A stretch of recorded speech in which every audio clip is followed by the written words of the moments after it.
जय श्री कृष्ण दोस्तों, आप सभी का दिन शुभ और मंगलमय हो। आप सभी को गुरु पूर्णिमा की ढेर सारी शुभकामनाएं। हिंदू धर्म में ज्ञान, प्रेरणा और मार्गदर्शन के लिए गुरु पूर्णिमा का खास महत्व है। गुरु अंधकार में प्रकाश का रूप होते हैं, जो अज्ञानता को दूर कर सही मार्ग दिखाते हैं। आषाढ़ माह के शुक्ल पक्ष की पूर्णिमा को गुरु पूर्णिमा के रूप में मनाया जाता है। इस दिन शिष्य अपने गुरु की पूजा करते हैं और उनका आभार व्यक्त करते हैं। उनकी कृपा से वह जीवन में कुछ कर पाए अथवा कुछ बन पाए हैं। गुरु पूर्णिमा के दिन गुरु के पूजन के साथ ही व्रत कथा पढ़नी या सुननी चाहिए। कथा सुने बगैर पूजा पूर्ण नहीं मानी जाती, इसलिए आप पूजा के साथ साथ कथा अवश्य सुनिए। पौराणिक कथा के अनुसार बहुत प्राचीन काल की बात है। हिमालय की तराइयों में एक तपस्वी ऋषि तप में लीन थे। वे कोई साधारण ऋषि नहीं थे, वे थे वेद व्यास जी, जिन्होंने वेदों का विभाजन कर 4 भागों में संकलन किया: ऋग्वेद, यजुर्वेद, सामवेद और अथर्ववेद। उनके इस योगदान के कारण ही उन्हें वेद व्यास कहा गया। व्यास जी की माता का नाम सत्यवती था और पिता का नाम महर्षि पराशर था।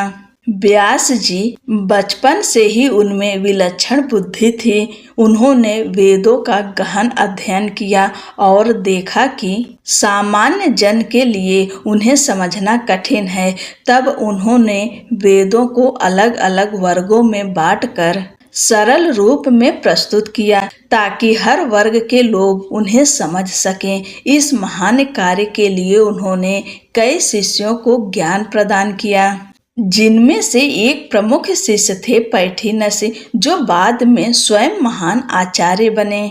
वेद व्यास ने न केवल वेदों का विभाजन किया, बल्कि महाभारत जैसा अद्वितीय ग्रंथ भी रचा, जो संसार का सबसे बड़ा महाकाव्य माना जाता है। इसमें जीवन के प्रत्येक भाव, धर्म, अधर्म, नीति, राजनीति, भक्ति, प्रेम, युद्ध और संयम सभी का समावेश है। साथ ही उन्होंने 18 पुराणों की भी रचना की। ऐसे महान ज्ञान के स्रोत वेद व्यास जी का जन्म आषाढ़ मास की पूर्णिमा को हुआ था। इसलिए इस दिन को व्यास पूर्णिमा और गुरु पूर्णिमा के रूप में मनाया जाता है। गुरु पूर्णिमा केवल वेद व्यास के जन्मदिन का उत्सव नहीं है, बल्कि यह दिन हर उस व्यक्ति के लिए आभार प्रकट करने का दिन है, जिसने हमें जीवन में सही राह दिखाई है। चाहे वह स्कूल में पढ़ाने वाले शिक्षक हों, चाहे आध्यात्मिक गुरु हों, या जीवन के कठिन समय में मार्ग दिखाने वाले माता पिता हों, ये सब हमारे जीवन के गुरु हैं और आज के दिन इन सब का आभार प्रकट अवश्य करना चाहिए। शास्त्रों में कहा गया है, गुरुर् ब्रह्मा गुरुर्विष्णु गुरुर्देवो महेश्वरः गुरु साक्षात् परम ब्रह्म तस्मै श्री गुरुवे नमः। अर्थात गुरु ही ब्रह्मा हैं जो निर्माण करते हैं, गुरु ही विष्णु हैं जो पालन करते हैं, और गुरु ही शिष्य हैं जो अज्ञान का नाश करते हैं। गुरु स्वयं पर ब्रह्म हैं, उन्हें नमस्कार है। अब सुनते हैं एक प्रेरणादायक कथा। पुराने समय में एक बालक अपने पिता के साथ आश्रम गया। वह गुरु से दीक्षा लेना चाहता था। गुरु ने उसे देखते ही पहचान लिया कि यह बालक विशेष है। उन्होंने बालक से कहा, यदि तुम मेरी शिष्यता चाहते हो तो सबसे पहले जंगल से सूखी लकड़ियां लाओ। बालक चला गया। कई दिन बीत गए, वर्षा ऋतु आरंभ हो गई थी, लेकिन वह बालक नहीं लौटा। गुरु सोचने लगे कि शायद वह हार गया। फिर एक दिन भीगे वस्त्रों में कंधों पर लकड़ियों का गट्ठर लटकाए वह बालक वापस लौटा। उसने कहा, गुरुदेव, बारिश में सूखी लकड़ियां ढूंढना कठिन था, लेकिन आपने जो आदेश दिया वह मेरे लिए वचन था।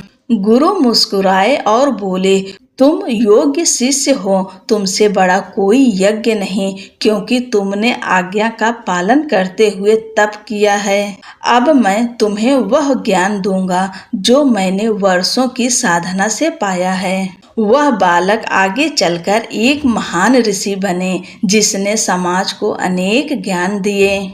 यह कथा बताती है कि एक सच्चे गुरु को पहचानने के लिए शिष्य में श्रद्धा, धैर्य और सेवा की भावना होनी चाहिए।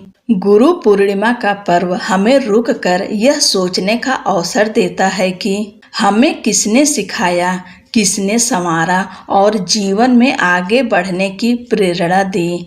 यह दिन आभार व्यक्त करने का दिन है। एक बार फिर आप सभी को गुरु पूर्णिमा की ढेर सारी शुभकामनाएं। जय श्री कृष्णा। राधे राधे।